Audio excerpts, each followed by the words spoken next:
आप सभी तो आज हम लेकर आ चुके हैं 2022 की जिंक्स एट फर्स्ट के फोर्थ पार्ट को, यानी कि फाइनल पार्ट को। तो थर्ड पार्ट के आखिर में हमने देखा था दोस्तों कि मैक्स की कंपनी डूब गई थी, जेल ना जाना पड़े इसलिए उसने बेहोश होने का नाटक किया था और वो पहुंच गया था हॉस्पिटल में। दूसरी ओर सिन्हा ने भविष्यवाणी की थी टिम की कि उसकी जल्द ही खुद की फैमिली होगी। तो अब हम आगे देखते हैं सैम और सिन्हा को साथ में टाइम स्पेंड करते हुए, दोनों साथ में खूब घूमते फिरते हैं। वहीं बॉब सिन्हा को फोन लगा रहा होता है पर उसका फोन नहीं लगता और तब बॉब अपनी स्टाफ से सिन्हा के बारे में पूछता है तो वो लोग बताते हैं कि सिन्हा मैडम तो सैम सर के साथ बाहर गई हुई है। बॉब बेचारे को बहुत ही बुरा लगता है। जब सिन्हा वापस आती है तो बॉब उससे सवाल करता है कि तुम मेरे साथ ऐसा क्यों कर रही हो, माना कि तुम मेरे डैड से नफरत करती हो पर इसकी सजा मुझे क्यों दे रही हो, तुम्हें तो पता है ना मैं तुम्हें कितना चाहता हूं। इसके बाद बॉब सैम से सवाल करता है कि तुम यहाँ क्यों आए हो, क्या तुम्हें मेरे डैड ने हायर किया मुझे और सिन्हा को अलग करने के लिए। सैम कहता है नहीं मैं अपनी मर्जी से आया हूं ताकि मैं सिन्हा को आजाद कर सकूं। बॉब कहता है तुम्हें क्या लगता है कि एक तुम ही हो जो सिन्हा को आजादी दे सकता है, तुम उसे अपने छोटे से फिश शॉप पे रखना चाहते हो जहां डेली सैकड़ों लोग आते हैं। इस पे सैम कहता है कि मुझे इतना तो पता है कि मैं भले सिन्हा को लग्जरी लाइफस्टाइल नहीं दे पाऊं और हम दोनों जहां भी साथ रहेंगे खुश रहेंगे। इधर इन दोनों की बहसबाजी चल रही होती है, उधर मैक्स के सारे शेयर होल्डर पहुंच जाते हैं मैक्स के घर, जहां मैक्स तो नहीं होता, उसे तो हॉस्पिटलाइज्ड किया जा चुका था पर उनके हाथों लग जाता है मैक्स का बेटा जेम्स और वो लोग उसे अपने पैसे मांगकर उसकी धुलाई कर देते हैं। इसके बाद उन्हें जेम्स के घर जो भी बेशकीमती चीजें दिखाई देती उसे उठाकर वो लोग चले जाते हैं। यहाँ से सिडोंग मार्केट में टिम शराब के नशे में काफी रो रहा होता है, लोगों को अपनी तकलीफ बता रहा होता है कि पिछले 22 साल से मैं जिस लड़की को अपनी बेटी मान रहा था वो तो मेरी बेटी थी नहीं। जब ये सब मिनी की मॉम देखती है तो वो अपने बच्चों से कहती है अंकल को घर ले चलो, जिसपे मिनी सबके सामने अपनी मॉम से कहती है कि ये ना जानबूझकर आपके सामने खुद को विक्टिम दिखाने की कोशिश करते हैं और आप इनकी बातों में आ भी जाती है। और तो मिनी की मॉम कहती है मैंने तुम दोनों को पाल पोस के बड़ा किया और अब तुम मुझे सिखाओगी कि कहां सॉफ्ट बनना है कहां नहीं। हाँ मैं टिम को पसंद करती हूं और अब चलो बहस मत करो। जिससे मार्केट के लोग भी शॉक्ड हो जाते हैं कि मिनी की मॉम इस उम्र में भी टिम के साथ प्यार के सपने देख रही है, मगर वो उन लोगों को भी डांट कर चुप करवा देती है। दोस्तों यहाँ जिनहुआ होटल में chairman family relation registration form लाया होता है। दरअसल वो सरकारी तौर पे सिन्हा को अपनी डॉटर का दर्जा देना चाहता है पर उसका पीए उसको समझाता है कि ऐसा करना सही नहीं होगा, लोग तरह तरह की बातें करेंगे, साथ ही कोर्ट में आप क्या बताएंगे कि इतने सालों तक आपने सिन्हा को कहां छुपा के रखा हुआ था जो उसका नाम गवर्नमेंट डॉक्यूमेंट में ही नहीं। तभी वहां पे बॉब आ जाता है और उसे जब इन सारी चीजों के बारे में पता चलता है तो वो अपने डैड पे बड़ा गुस्सा होता है। उसे लगता है कि मेरे डैड सिन्हा को अपनी बेटी का दर्जा इसलिए दे रहे हैं ताकि मैं सिन्हा से शादी ना कर पाऊं। दूसरी ओर मिन्सू भी सिन्हा को बताती है कि तुम्हारे रियल डैड चेयरमैन ही है। वो भी शॉक्ड दोस्तों कि इतने सालों तक तो आपने कहा कि वो मेरे डैड नहीं है और मैंने इस दरमियान उनसे कितनी नफरत की पता है, और आज आप कह रही हो वो इंसान जिसे मैं सबसे ज्यादा नफरत करती हूं वो मेरे डैड है। फिर वो जाती है बॉब से बात करने दोस्तों, जहां बॉब अपनी फीलिंग्स बताता है कि पहली बार मैंने अगर किसी को प्रोटेक्ट करने की कोशिश की थी तो वो तुम थी, ये जानते हुए भी कि तुम सैम को पसंद करती हो। मेरा खुद पे बस नहीं चला और मैं तुमसे प्यार करता गया और आज सारी सच्चाई जानने के बाद भी मैं तुमसे उतना ही प्यार करूंगा। इस पे सिन्हा भी यही कहती है दोस्तों कि तुमने 2 सालों में मेरा बहुत ही ख्याल रखा, मैं तुम्हें सच में पसंद करती हूं, पर मेरी मॉम ने कहा कि हम दोनों भाई बहन हैं तो अब आगे हमारे लिए कोई स्कोप ही नहीं है, कहकर वो चली जाती है। पर जाने के बाद बॉब का हाथ अपने आप काफी तेजी से हिलने लग जाता है, उसे अपने दूसरे हाथ से पहले हाथ को पकड़ना पड़ता है। फिर भी दोस्तों वो काफी देर तक हिलता रहता है, समझ गए आप, यानी कहीं ना कहीं बॉब के अंदर भी उसके पापा वाली उसके दादा वाली वो तकलीफें आ रही है। यहाँ रात में चेयरमैन बड़ी गहरी सोच में होता है। दरअसल मिन्सू ने उसको बता दिया था कि तुम्हारे जो जनरेशन में कर्ज है ना वो तुम पे ना आकर इस बार यंग ब्लड पे आया है, जिससे चेयरमैन की हालत खराब। वो नहीं चाहता कि उसके बेटे की हालत उसके डैड की तरह हो, इसलिए वो अगले दिन जाता है जिनके पास और अपनी परेशानी बताता है। इस पे जिनका भी ये कहना होता है कि अब कुछ नहीं हो सकता, तुम्हारी फैमिली ने शमन को कैद करके रखा हुआ है और जो भी शमन को कैद करके रखता है उसे शमन के फ्यूचर टेलिंग की वजह से बहुत सारी धन दौलत तो मिल जाती है और आगे चलकर जितने बैड लक अल्लाह होता है ना वो सब साथ में मिलकर लौटता है एक साथ। तुम्हारे डैड को कोई मेंटल प्रॉब्लम नहीं थी बल्कि उनको शाप मिला था शमन को लंबे समय तक कैद करके रखने का और प्रकृति के साथ छेड़छाड़ करने का। पर फिर चेयरमैन जिन के आगे हाथ पैर जोड़ लेता है, वो कहता है कि चाहे तो वो कर्ज मैं अपने ऊपर लेने को तैयार हूं पर मैं अपने बेटे को कुछ नहीं होने देना चाहता। काफी मिन्नतें करने के बाद दोस्तों जिन उसको एक धागा देती है जिसे अपने हाथों में बांधकर चेयरमैन अपने डैड से मिलने पागल खाने जाता है। वहां अपने डैड का हाथ उस धागे वाले हाथ से पकड़ लेता है जिससे उसके डैड की काफी तड़पने के बाद मौत हो जाती है और उनका जो कर्ज था वो चेयरमैन में ट्रांसफर हो जाता है। चेयरमैन के डैड यानी पार की मौत के बाद दोस्तों जिनहुआ ग्रुप में मातम का माहौल होता है। उसके फ्यूनरल पे मैक्स भी आता है और सभी नोटिस करते हैं कि चेयरमैन काफी उदास और गुमसुम है। इनको तो लगता है कि वो अपने पिता की मौत से दुखी है, मगर आगे चलकर इनको ये रियलाइज हो जाता है कि चेयरमैन ने तो अपने बेटे को बचाने के लिए अपना बलिदान दे दिया, अपने पिता का शाप उसने खुद पे ले लिया। और ये बात मिन्सू बॉब को तब समझाती है जब चेयरमैन का पीए बॉब को अपॉइंटेड गार्डियन का सर्टिफिकेट देता है जिसे चेयरमैन ने खुद ही साइन करके कल अप्रूव करवा लिया था उस शाप को अपने ऊपर लेने से पहले। इससे बॉब को बहुत दुख होता है। वो अपने डैड पे गुस्सा भी होता है कि आप हमेशा ऐसा ही करते हैं डैड, मुझे खुद से कुछ करने ही नहीं देते, आपको लगता है कि मेरे लिए क्या अच्छा है ये सिर्फ आपको पता है क्या। दूसरी ओर इस बात से अनजान चेयरमैन का भाई मैक्स टेंशन फ्री होता है कि मेरा भाई तो मुझे बचा ही लेगा, वो थोड़ी ना मुझे जेल जाने देगा। जिस पे जेम्स अपने डैड को छाड़ता है कि बार-बार अपने छोटे भाई के आगे हाथ फैलाने से तो अच्छा है आप सीना चौड़ा करके जेल चले जाओ। और तो मैक्स जेम्स पे हाथ उठाने की सोचता है कि कैसा बेशरम लड़का है, ये मुझे जेल में देखना चाहता है बताओ। पर जेम्स अपने डैड का इस बार हाथ पकड़ लेता है दोस्तों, अब वो और मार नहीं खाना चाहता। इसके बाद वो अपने एक आदमी से कहता है कि मिस्टर चोई का क्या हुआ, अभी तक हमारे हाथ क्यों नहीं लगा, जल्दी से जल्दी उसको पकड़कर मेरे सामने पेश करो। मेरे डैड बूढ़े हो चुके हैं तो उन्हें और परेशान करने की जरूरत नहीं है, अब उनका काम मैं संभालूंगा। दूसरी ओर हम मिस्टर चोई को देखते हैं जोसेफ के साथ में, वो भागकर जोसेफ के पास आया था और उसे भी बहकाने की कोशिश कर रहा था कि 2 साल पहले जो कुछ भी हमने किया उसमें हम दोनों का ही हाथ था, इसलिए मैं तो कहता हूं कि हम दोनों को यहां से भाग जाना चाहिए, हमें विदेश जाकर नई जिंदगी की शुरुआत करनी चाहिए। दोस्तों यहां से हम मिन्सू को देखते हैं जो चेयरमैन को इस हालत में देखकर बड़ी परेशान होती है। वो खूब रोती है ये कहते हुए कि तुम्हारे साथ बिताए हुए हर पल मेरे लिए खास है, भले ही उन पलों में तुमने मुझे खुशी दी हो या दर्द। और इधर मिन्सू की बेटी थोड़ा माइंड फ्रेश करने के लिए सैम के साथ बाहर टहलने गई होती है। इस दरमियान वो सैम से कहती है कि तुम्हें पता है मैं शमन होते हुए भी अपना फ्यूचर खुद नहीं देख सकती, पर मैं तुम्हारा हाथ पकड़कर तुम्हारा फ्यूचर जरूर देख सकती हूं, एक बार मुझे तुम्हारा फ्यूचर देखने दो ना। पहले तो सैम मना करता है दोस्तों क्योंकि ये करना सही नहीं था, पर सिन्हा की जिद के आगे वो मान जाता है। पर वो क्या देखती है ना इस बारे में सैम को कुछ नहीं बताती। इसी रात जोसेफ मिस्टर चोई को अपने घर पे शराब वगैरह पिलाकर बिल्कुल टली कर देता है और फिर उसे सच्चाई बताता है कि जिस लड़के को तुमने मुझे मारने को कहा था वो लड़का तो आज भी जिंदा है, उसकी वजह से ही तुमने अपनी पोजीशन सुपरस्टार लोन में खोई है। 2 साल पहले दोस्तों जब मैक्स ने सैम को खत्म करने का काम दिया था तो उसने सैम को बस फोटो में देखा था और जब हाल फिलहाल में सैम सिडोंग मार्केट के ओनर सियोन के साथ मीटिंग के लिए आया था ना तब मिस्टर चोई उसे पहचान नहीं पाया था कि यही वो लड़का है। पर अब जोसेफ के द्वारा सच्चाई बताने पे वो शॉक्ड हो जाता है और कहता है कि तुमने उसे आखिर क्यों नहीं मारा था। तो तब जोसेफ कहता है कि क्योंकि वो मेरा बेटा है। इससे चोई हैरान हो जाता है कि तुम्हारा बेटा तो मर चुका था ना। जोसेफ कहता है कि हाँ, पर मैंने फिर सैम को ही अपना बेटा मान लिया था और तुमने मेरे बेटे को जान से मारने की कोशिश की थी। इसके बाद दोस्तों शराब के नशे में जोसेफ चोई को अब जान से मारने की कोशिश करता है और तभी वहां पे आ जाते हैं वैंग और चिंटू जो इन्हें रोकते हैं पहले और फिर मिलाते हैं सैम को कॉल। सैम जोसेफ से कहता है कि चोई को वैंग के हवाले कर दो बस, बाकी ये दोनों देख लेंगे। इसके बाद दोस्तों चोई वैंग का शुक्रिया अदा करता है अपनी जान बचाने के लिए और तब वैंग उसको वो पेन ड्राइव देता है जिसमें मैक्स और चोई के बीच की बातचीत थी, वो भी वो वाली जब मैक्स चोई को सैम और उसकी मॉम को मारने का काम सौंप रहा था। वैंग कहता है कि इस पेन ड्राइव की मदद से तुम तो मैक्स से पैसे निकलवा नहीं पाए, मगर अब मैं तुझे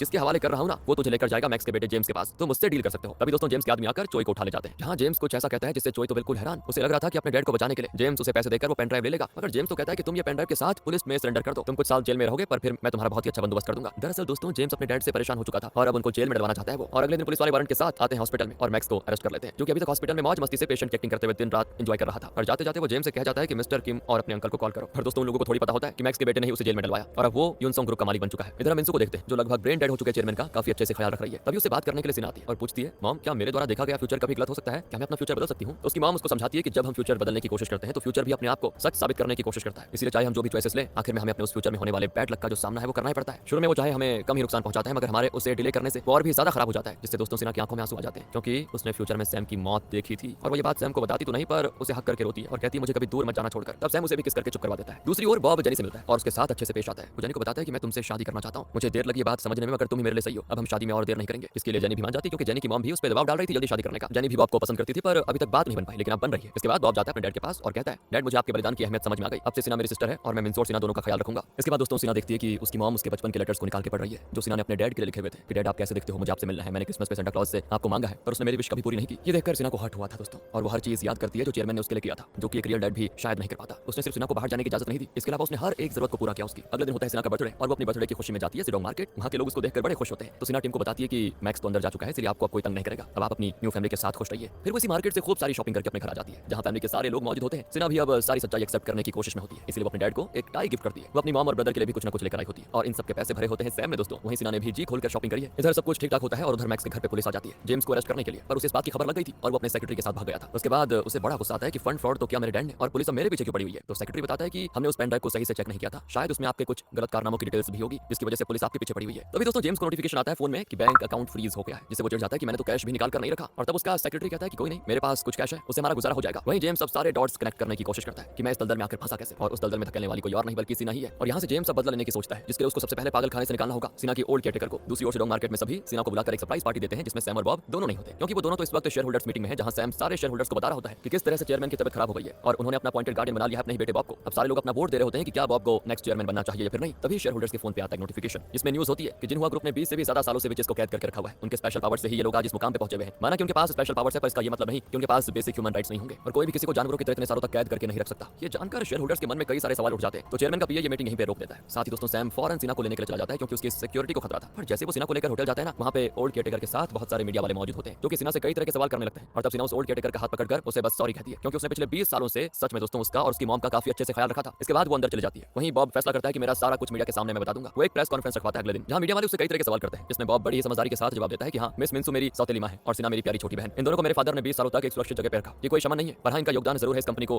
अर्श तक पहुंचाने में। ये लोग हमें हमारे बिजनेस से रिलेटेड काम में सजेशन दिया करती है। अब मेरे डैड मेंटली स्टेबल तो है नहीं जो आपके सारे सवालों के सही जवाब दे दे, इसलिए मैं स्टेज पे अपनी सौतेली मां और सिस्टर को बुलाना चाहूंगा। और वो दोनों भी आकर बॉब की बातें ही दोहराती है कि चेयरमैन बड़े ही नेक दिल इंसान है, उन्होंने हमें सहारा दिया था, हम अपनी मर्जी से दुनिया की नजर में नहीं आना चाहते थे, पर मेरी बेटी जब वो बड़ी हुई तो उसे बाहर जाने का मन हुआ और तब चेयरमैन ने उसको पूरी छूट दी। इसके बाद का सबूत देने के लिए वो लोग सिडोंग मार्केट के लोगों को बुलाते हैं, जहां वो लोग बताते हैं कि हाँ, सिना ने तो हमारे मार्केट में मछली बेचने का काम भी किया, वो बहुत ही प्यारी बच्ची है, उसने हम सभी का दिल जीत के रखा हुआ है। फिर वो अपने साथ कई सारे फोटोज भी मीडिया को दिखाते हैं, जिससे मीडिया वालों का मुंह बंद हो जाता है। वहीं जेम्स का तो दिमाग खराब हो गया था, क्योंकि मीडिया में ये रिपोर्ट पब्लिश हो रही है कि कैसे चेयरमैन की बेटी कितनी खूबसूरत और मेहनती है। इतने बड़े खानदान की बेटी होने के बाद भी उसने एक छोटे से फिश शॉप पे काम किया, जो कि बहुत ही बड़ी बात है। इधर सिना सैम और बॉब से कहती है कि मुझे लगता है हमारी ओल्ड केयरटेकर अभी जेम्स के कब्जे में होगी, हमें उन्हें बचाना होगा, क्योंकि वो बहुत ही अच्छी केयरटेकर थी। और साथ ही में दोस्तों हम देखते हैं कि उस ओल्ड केयरटेकर मिन ने जेम्स के पैसे और आजादी के लालच में आकर मीडिया में चेयरमैन का पर्दाफाश किया था, क्योंकि उसको पैसे चाहिए थे। इसके बाद हम बॉब को देखते हैं जो कि अपने डैड से कह रहा होता है कि डैड मुझे पता है आपने बड़ी ही मेहनत और लगन से इस कंपनी को बनाया है, और आपने ये सब सिर्फ इसीलिए किया ताकि आप नेक्स्ट जनरेशन को ये ट्रांसफर कर पाए। और डैड मुझे इतना सब कुछ नहीं चाहिए, मैं इस कंपनी को बंद करके सारे पैसे वर्कर्स और पब्लिक में बांट देना चाहता हूं। हो सकता है ऐसा करने से हमारा ये जनरेशनल कर्ज हट जाए, है ना। चेयरमैन का तो पूरा बदन कहां पर होता है दोस्तों ये सुनने के बाद, और वो कुछ कह नहीं पाता, पर हाँ वो अभी भी सारे इमोशन को फील कर पाता है। इसके बाद मिनसू पीए की हेल्प से चेयरमैन को लेकर कुछ दिनों के लिए फार्म हाउस पे रहने चली जाती है, और जिसके बाद उस केयरटेकर मिन को गलत तरीके से पागल खाने में डलवाने के इल्जाम चेयरमैन का पीए अपने सर पे लेकर खुद को पुलिस के हवाले कर देता है। इतना ही नहीं, अभी तक चेयरमैन ने जो भी लीगल काम किए थे उसने सारा का सारा जुर्म अपने ऊपर ले लिया था, ताकि पुलिस कभी चेयरमैन को परेशान ही ना करे, क्योंकि वो बाइज होकर वैसे भी अपनी सजा काट रहा है। लेकिन ये जेम्स का बच्चा अभी भी शांत बैठने को तैयार नहीं होता। वो टीवी वालों के पास ओल्ड केयरटेकर्स को भेजकर फिर से इंटरव्यू देने को कहता है, और इस बार वो लोग कहते हैं कि ये सारा किया धराया एक्चुअली उन विचेस का ही है। वो अपना काम करवाने के लिए और दूसरों के दिल में अपनी जगह बनाने के लिए लोगों को एडवर्टाइज भी करती है। ये न्यूज़ दोस्तों सिडोंग मार्केट के लोगों तक भी पहुंच जाती है। इसलिए जब सिना सैम के साथ मार्केट में लोगों को अपने बर्थडे ट्रीट की इनवाइट देने के लिए जाती है ना, तो वो लोग तो डर के मारे उसके इनवाइट को एक्सेप्ट नहीं करते। वो कोई ना कोई बहाना बना देते हैं, पर सच्चाई नहीं बता रहे होते हैं। और तब टीम इनको सच्चाई बता देता है कि ये लोग इस वजह से डरे हुए हैं क्योंकि तुम्हारे बारे में ये खबर फैल गई है। फिर सैम और सिना को वहां से भेजने के बाद टीम मार्केट वालों को झाड़ता भी है कि जब वो तुम लोगों का फ्यूचर बता रही थी तब तो वो तुम्हारे लिए अच्छी थी और अब खराब हो गई क्या। तो वो लोग कहते हैं कि इंटरव्यू में वो केयरटेकर बता रही थी कि उनके फ्यूचर प्रेडिक्ट करने की वजह से ही चेयरमैन और उसके डैड को मेंटली अनस्टेबल हुआ। तो टीम उनसे कहता है कि उन लोगों ने अपना फ्यूचर जानने के बाद अपने फ्यूचर को बदलने के लिए जुर्म का रास्ता भी अपनाया था, इसलिए उनके साथ ऐसा हो रहा है, उनको सजा मिल रही है। पर तुम लोगों ने अपना अच्छा करने के लिए कभी किसी को नुकसान नहीं पहुंचाया, इसलिए तुम लोगों को डरने की जरूरत नहीं है। दूसरी ओर जिनहुआ ग्रुप की जो मीडिया में गलत इमेज बन रही थी और चेयरमैन की दूसरी फैमिली का जो खुलासा हुआ था, उससे जेनी की मॉम बहुत ही नाराज थी, क्योंकि एक्चुअली में बॉब की जो मॉम है उनकी बेस्ट फ्रेंड थी। तो अब वो गुस्से में बॉब को आकर खूब सुनाती है और अपनी बेटी का रिश्ता तोड़ देती है। पर उनके जाते जेनी वहां पर आकर कहती है कि मैं अभी भी अपनी मॉम की बातों पे नहीं चलने वाली, मैं तुमसे प्यार करती हूं बॉब, और हम जल्दी शादी भी करने वाले हैं, मैं अपना कुछ सामान लेकर भी आ गई हूं, अब से मैं यहीं पे रहूंगी तुम्हारे साथ। तो बॉब के समझाने पर भी वहां से नहीं जाती। दूसरी ओर सैम जाता है फिर से सिडोंग मार्केट, जहां वो उन लोगों को सिना की असली दुख भरी कहानी बताता है कि कैसे 20 सालों तक उसे एक ही घर में ऐसे रखा गया जहां कोई खिड़की तक नहीं थी। दिल लगाने के लिए वो एक ही बुक को 100 से 200 बार पढ़ती थी, बेचारी बोर हो जाती थी, पर फिर भी उसके पास उसकी मॉम के अलावा कोई नहीं बचा था बातचीत करने को। यहीं आकर वो आप लोगों से मिली और आप लोगों लोगों को अपना परिवार मान बैठी। आपने उसके लिए बर्थडे पार्टी रखी थी जो वो पूरी तरह से एंजॉय नहीं कर पाई। वो न्यूज़ आर्टिकल्स आउट होने की वजह से बस, इसलिए उसने अपने हाथों से आप लोगों के लिए बर्थडे पार्टी में इनवाइट करने के लिए कार्ड्स बनाए। हर एक कार्ड में उसने खुद से आप लोगों की तस्वीर बनाई है और आप ही लोगों की इनविटेशन एक्सेप्ट करने से मना कर दिया उस फेक इंटरव्यू की वजह से। आप अपने दिल पे हाथ रखकर देखिए, क्या लगता है आपको कि सिन्हा कभी किसी को गलत कर सकती है? और काफी समझाने बुझाने के बाद वो लोग मान जाते हैं पार्टी में आने के लिए। फिर रात में हम देखते हैं कि सैम सिन्हा को एक सरप्राइज डेट पे लेके जाता है, जहां वो फिर से सिन्हा के फिंगर्स में अपनी रिंग डालकर उसे अपना होने का एहसास करवाता है। दूसरी ओर चेयरमैन और मिंसू भी साथ में बैठे होते हैं। मिंसू कहती है कि अगर मैं एक शमन की जगह नॉर्मल इंसान भी होती ना, तो भी तुम इतनी बड़ी कंपनी जरूर खड़ी करते, क्योंकि मैंने पहले तुम्हारी काबिलियत को देख लिया था। मेरी फ्यूचर देखने की पावर तो अब चली गई है, पर अभी भी कुछ ऐसी पावर्स हैं बची हुई जिससे मैं एक आखिरी कोशिश करना चाहती हूँ। इसके बाद दोस्तों मिंसू चेयरमैन का हाथ पकड़ लेती है और फिर होता है एक मैजिक। मिंसू तो बेहोश हो जाती है पर चेयरमैन ठीक हो जाता है। इधर सिन्हा को बहुत ही बुरा सपना आता है कि मेरी मॉम सही नहीं है, तो वो जाग जाती है और देखती है कि उसके फोन पे जेम्स का कॉल आ रहा है। सिन्हा कहती है कि तुम्हें अभी तक पुलिस ने अरेस्ट नहीं किया क्या? तो वो बताता है कि मेरी एक जान पहचान वाले की मदद से अब पुलिस मेरी फ्रेंड बन चुकी है और मैं तुम्हें बड़ा मिस कर रहा हूँ। मुझे तुम चाहिए किसी भी हाल में। वो कहना मुझे तुमसे कुछ हिसाब चुकता करना है, लेकिन यहाँ सिन्हा उसकी बातों पे ज्यादा ध्यान नहीं देती। और फिर अगले दिन की बात है दोस्तों, सिन्हा अपने घर पे अपनी बर्थडे पार्टी देती है, जिसमें सिडोंग मार्केट के सारे लोग आए होते हैं। वो पहली बार इतनी अच्छी जगह पे इतनी शानदार पार्टी करके बहुत ही खुश होते हैं। उनके साथ साथ सिन्हा भी बड़ी खुश, पर उसकी ये खुशी ज्यादा देर तक नहीं टिकती। कुछ देर में जेम्स एक अननोन नंबर से एक टाइम बॉम्ब और मिस्टर वेंग, चिंटू और ओल्ड केयरटेकर की फोटो सेंड करता है और फिर कहता है कि तुम्हारे पास बस 1 घंटे का टाइम है। अगर तुम इससे पहले यहाँ नहीं पहुंची या किसी और को बताने की कोशिश की तो यहाँ पे एक जोरदार धमाका होगा और तुम्हारे ये प्यारे प्यारे लोग भगवान को प्यारे हो जाएंगे। तब सिन्हा को वहाँ जाना पड़ता है और जल्दी पार्टी में लोग नोटिस कर लेते हैं कि सिन्हा तो यहाँ पे है नहीं। वो लोग उसे काफी ढूंढते हैं पर पता नहीं कहाँ चली गई और तब सैम समझ जाता है कि जरूर ये जेम्स का ही पक्का कुछ काम होगा। इधर जेम्स कहता है कि मैं शुरू से चाहता था कि वो सारी चीजें जो वो आपके पास है या वो हासिल करना चाहता है वो मेरे पास हो। उनमें से एक तुम भी थी, इसलिए मैं तुम्हें अपना बनाना चाहता हूँ। वो जबरदस्ती बंदूक की नोक पे सिन्हा के साथ डेट नाइट एंजॉय करता है और जब 2-3 मिनट ही बचे होते हैं तो सिन्हा जेम्स से कहती है, तुम्हें पता है लास्ट टाइम मैंने कैसे टाइमर स्टॉप किया था? तो बॉम्ब की टाइमिंग को फिर से 3 मिनट पे स्टॉप कर देती है, जिससे जेम इंप्रेस हो जाता है और उसके दिल में सिन्हा को पाने की चाहत और बढ़ जाती है। इसलिए वो जबरदस्ती उसे किस करता है। इसके बाद वहाँ पे सैम आ जाता है किसी तरह से, जो कि सिन्हा बिल्कुल नहीं चाहती थी, क्योंकि यहीं पे सैम की मौत लिखी थी दोस्तों, जो उसने एक बार फ्यूचर प्रेडिक्ट करते हुए देखी थी। अब आप सोच रहे होंगे कि सैम को यहाँ का पता कैसे मिला? तो उसने पहले अपने कुछ आदमियों को जेम्स की गैंग में डाल दिया था। उन्होंने सैम को इन्फॉर्म किया था, इसलिए जेम्स को दिखाने के लिए सैम अपने आदमियों के साथ दिखावे की फाइट करता है और फिर पहुंच जाता है जेम्स के पास। और ये क्या दोस्तों, उसने तो सिन्हा के सर पे बंदूक तान कर रखी हुई है। सैम उसे समझाता है कि मैंने पुलिस को भी इन्फॉर्म कर दिया, वो किसी भी पल यहाँ पे आते होंगे, इसलिए कोई बेवकूफी मत करना। पर जेम्स अपने सारे कारनामों के लिए सिन्हा को ब्लेम करता है कि इसकी वजह से सब हो रहा है, मैं इसको छोड़ूंगा नहीं। अब इस पे सिन्हा कहती है अच्छा तो ये सब मेरी वजह से हुआ है, तो चलो अब मैं ही इसको स्टॉप करती हूँ। वो जेम्स के हाथों को अपने वश में करके जेम्स को ही गोली मारने वाली होती है, मगर सैम आकर सिन्हा को साइड कर लेता है, जिससे उसका कंट्रोल जेम्स पर से खत्म हो जाता है और गोली चल जाती है सैम को। वहीं पे हो जाती है सैम की मौत दोस्तों। और तब सिन्हा उसके हाथों को पकड़कर बस जोर जोर से रोते हुए कहती है कि प्लीज वापस आ जाओ। तब तक में पुलिस के साथ आ जाता है बॉब और वो लोग मिलकर बाकी बचे जेम्स के गुंडों को मारपीट कर अरेस्ट कर लेते हैं। साथ ही वैंग, चिंटू और उस ओल्ड केयरटेकर को रिहा करवा देते हैं। और तभी हाथ में बंदूक लिए जेम्स अब बॉब को गोली मारने वाला होता है कि उधर सिन्हा के सैम का हाथ पकड़कर एक मैजिक होता है, सारा कुछ रिवाइंड हो जाता है दोस्तों। और चीजें तब से होने शुरू हो जाती हैं जब जेम्स ने गोली चलाई थी। अब उससे पहले सिन्हा सैम को वार्न कर देती है और उसे वहां से हटा देती है, जिससे गोली उसे नहीं लगती। फिर सैम जेम्स से फाइट करके उसे पुलिस के हवाले कर देता है। उसके बाद वो सिन्हा को ढूंढने लगता है, पर उसे वहां सिर्फ सिन्हा का लॉकेट मिलता है, जिसे उठाने से दोस्तों अभी किस तरह सिन्हा ने सैम की जान बचाई उसका फ्लैशबैक सैम को आता है। पर उसे फिर दोबारा सिन्हा कहीं नहीं मिलती। आगे चलकर उसकी मिसिंग रिपोर्ट लिखवाता है, कई जगहों पे उसके मिसिंग होने के पोस्टर्स लगवाता है, साथ ही इनाम भी रखता है कि जो कोई सिन्हा के बारे में बताएगा हम उसे इनाम देंगे। पर कई महीने गुजर जाते हैं और सिन्हा का कहीं अता पता नहीं होता। सैम तो बेचारा पागलों की तरह उसको हर जगह ढूंढता है और वहां जेल में दोस्तों जेम्स को एक कर्ज मिल जाता है, जिससे वो बिल्कुल जिंदा लाश की तरह हो जाता है जेल में। कुछ महीनों के बाद सैम को खबर मिलती है कि सिन्हा की जैसे दिखने वाली एक लड़की को देखा गया, और ये पहली बार नहीं था जब सैम को ऐसी न्यूज मिली हो, इसलिए वो ज्यादा होप तो नहीं रखता, पर उस जगह जाता जरूर है। और इस बार की खबर सच होती है, इतना दूर तक ड्राइव करके आना वेस्ट नहीं जाता। सैम को सिन्हा मिल जाती है, मगर उसे सैम के बारे में कुछ भी याद नहीं होता। वो एक ग्रैंडमा के साथ रहती है। तब वो ग्रैनी सैम को बताती है कि एक दिन मुझे लड़की ऐसे मिल गई, इसे अपने पास्ट के बारे में कुछ भी याद नहीं था, तो मैंने इसे अपने यहाँ जगह दे दी और इसका नाम खुद ही मैंने मीना रख लिया। ये जाने के बाद सैम यही रुकने का फैसला करता है ताकि वो सिन्हा को याद दिला सके कि आखिर में वो है कौन। वहीं वो वैंग और चिंटू को वापस घर भेज देता है, क्योंकि घर पे वैंग का बेटा मोनू भी तो अकेला है ना। अब रात में सैम ग्रैनी के शॉप के बाहर ऐसे बैठा होता है, तो वो मीना से कहती है जाओ जाकर लड़के से बात कर लो। जब वो जाती है ना सीधा पूछती है तुम आखिर हो कौन? मेरे भाई हो, बाप हो, हस्बैंड हो, बॉयफ्रेंड हो? देखो तुम जैसे लोगों को मैं अच्छे से जानती हूं, तो मेरा फायदा उठाना चाहते हो ना, क्योंकि यहाँ पे सभी को पता है कि मेरी पुरानी यादें मिट चुकी हैं और तुम मेरे परिवार वाले बनकर मुझे यहाँ से लेके जाओगे और बेच दोगे। पर मैं इतनी सीधी नहीं हूँ, मैं तुम्हारी बातों में नहीं आने वाली, देखना। लेकिन सैम उसे कुछ नहीं कहता। वो लगातार कई दिनों तक उस शॉप के बाहर बैठा रह जाता है। वो बस सिन्हा पे नजर रखता है और जब भी उसे किसी मदद की जरूरत होती है तो वो जरूर करता है, जिससे धीरे धीरे इनके बीच दोस्ती हो जाती है। और फिर कई दिनों के बाद मीना नोटिस करती है कि इस लड़के ने सेम मेरी तरह रिंग पहनी हुई है, ऐसा लग रहा है जैसे ये दोनों रिंग एक साथ ही खरीदी गई हो। इसलिए वो जाकर सैम से पूछती है तुम आखिर हो कौन और मुझे कैसे जानते हो? तब सैम उसकी चेन लौटा देता है और अब चेन में लगी स्टोन ब्लू से व्हाइट में बदल जाता है। इसके बाद सैम कहता है ये बहुत ही लंबी स्टोरी है, पर फिर भी मीना बड़े आराम से उसकी पूरी बात सुनती है। हालांकि मीना को कुछ याद नहीं आता, पर फिर भी वो सैम के साथ चलने को तैयार हो जाती है। सैम सिन्हा को हर उस जगह पे लेके जाता है जहां उसकी यादें जुड़ी हो, जैसे कि वो जिनवा होटल लेकर आता है जहां 20 सालों तक वो बंद पड़ी थी, उसकी मॉम का बेडरूम दिखाता है जहां की हर चीजों को मिंसू ने खुद से बनाया था। सैम उसे बॉब और जेनी से भी मिलवाता है, फिर उसे ले जाकर जाता है सिडोंग मार्केट जहां वो पूरा मार्केट उसे घुमाता है और वहां के लोगों से उसे मिलाता है। सभी लोग उसे उसकी पास्ट की बातें बताते हैं, पर कोई फायदा नहीं होता। फिर सैम उसे मिनी के उस घर पे लेके जाता है जहां दोनों रेंट पे रहा करते थे, वहां की बातें भी सैम उसे बताता है, तो उसे कुछ याद नहीं आता। फिर एक दिन उस घर में बताने के बाद सैम कहता है कि देखो तुम्हारा नाम सिन्हा हो या मीना, सच्चाई तो यह है कि मैं तुमसे प्यार करता हूं और तुमसे शादी करना चाहता हूं। तुमने बहुत ही बुरा पास्ट झेला, इसलिए अगर तुम्हें तुम्हारा पास्ट याद ना आए तो ही अच्छा है, बस तुम मुझसे शादी कर लो। जिस पे मीना भी कहती है कि तुम मुझे बहुत अच्छे लगते हो, बिल्कुल किसी प्रिंस की तरह, और फिर वो उसे किस कर लेती है। फिर क्या था दोस्तों, इनकी शादी का सीन आता है। सिन्हा बहुत ही प्यारी लगती है। चेयरमैन का पीए भी अब जेल से रिहा हो जाता है। सैम और सिन्हा अपनी शादी किसी बड़े होटल में नहीं बल्कि सिडोंग मार्केट में कर रहे होते हैं, जहां पे सिन्हा ने अपने सच्चे दोस्त बनाए थे। वो सभी लोग उसकी शादी में शामिल होते हैं। साथ ही बॉब और जेनी तो आए हैं। बॉब ने लेटर लिखकर सैम और सिन्हा की शादी की खबर अपने डैड को भी दी होती है, पर वो शादी में नहीं आता क्योंकि वो अपने फार्म हाउस में अपनी मिंसू की यादों के सहारे जी रहा होता है। दरअसल इस फार्म हाउस में चेयरमैन और मिंसू ने बहुत सारे खूबसूरत पल बिताए थे और आखिर में मिंसू ने अपनी बची कुची पावर से चेयरमैन को हील कर लिया था और खुद की जान गंवा बैठी। खैर जो हो गया सो गया दोस्तों। पर आगे हम देखते हैं कि सैम और सिन्हा की एक बड़ी ही मजेदार शादी होती है। इसके बाद ये दोनों उसी घर पे रहने लग जाते हैं जहां ये पहले रहा करते थे, यानी कि मिनी के रेंटेड घर पे, जहां जल्द इनका बेबी होता है। जिसके आने के बाद प्यार और बढ़ जाता है। सैम एक अच्छा फादर बन जाता है। वो डेली सिन्हा की जगने से पहले पहले जाग जाता है और अपने बेटे का जो भी सुसु पोटी होता है क्लीन कर देता है अच्छे से, उसे नहला धुलाकर अच्छे से तैयार कर देता है। उसके गंदे कपड़े वगैरह सब धो देता है दोस्तों, ताकि सिन्हा को कोई दिक्कत ना हो। रात में जब बेबी सो जाता है तो वो अपनी वाइफ से खूब सारा प्यार करता है। मेमोरी लॉस होने के पहले एकदम शुरुआत में सिन्हा बिल्कुल चुलबुली और नादान थी, पर जैसे उसके सामने नई नई चीजें आती गई तो वो पहले से ज्यादा दुखी और मैच्योर हो गई। पर अब जब उसकी मेमोरी लॉस हुई है तो वो एकदम स्टार्टिंग वाली सिन्हा बन गई है, जिसे हर वक्त बस मस्ती सोचती है। और हाँ दोस्तों, सिन्हा का बेबी बॉय होना इस बात का प्रतीक है कि उसकी कर्ज अब सच में खत्म हो चुका है। सिन्हा सच में शमन या विच से नॉर्मल इंसान बन चुकी है, जो कि वो हमेशा से चाहती थी, क्योंकि अभी तक इन शमन्स को सिर्फ बेबी गर्ल ही हुआ करती थी, जिनके हाथों में डब्ल्यू स्टोन होता था, जिसे आगे चलकर ये लोग चेन में कन्वर्ट करके गले में पहना करते थे। पर सैम जिससे सिना इतना प्यार करती थी, जब वो उसकी मौत को अपनी आंखों से देखती है तो उसका कलेजा फट गया था उस समय, और फिर पागलों की तरह उसने रोते हुए उसके लौट आने के लिए प्रार्थना की। जिससे होता यह है दोस्तों कि सच में एक मैजिक होता है और वो लौट आया था उस समय। पर इससे हुआ ये कि सिना के सारे पावर्स चले गए, और उस दिन जब तक वो जेम्स से फाइट कर रहा था ना, तब तक में उसकी आंटी जिन सिना को लेकर वहां से चली गई थी और उसे दूर एक गनी के पास छोड़कर आई। दरअसल जब डेली सैम सिना का पीछा किया करता था तो हम सिना की आंटी जिन को देखते थे, जो इन दोनों को ये सब करते हुए देखकर स्माइल कर रही थी अपनी गाड़ी में, और फिर वो वहां से चली भी गई थी, यही सोचते हुए कि ये दोनों तो सच में सोलमेट है। फिर अगले 5 साल के बाद का सीन होता है शिफ्ट। सैम सिना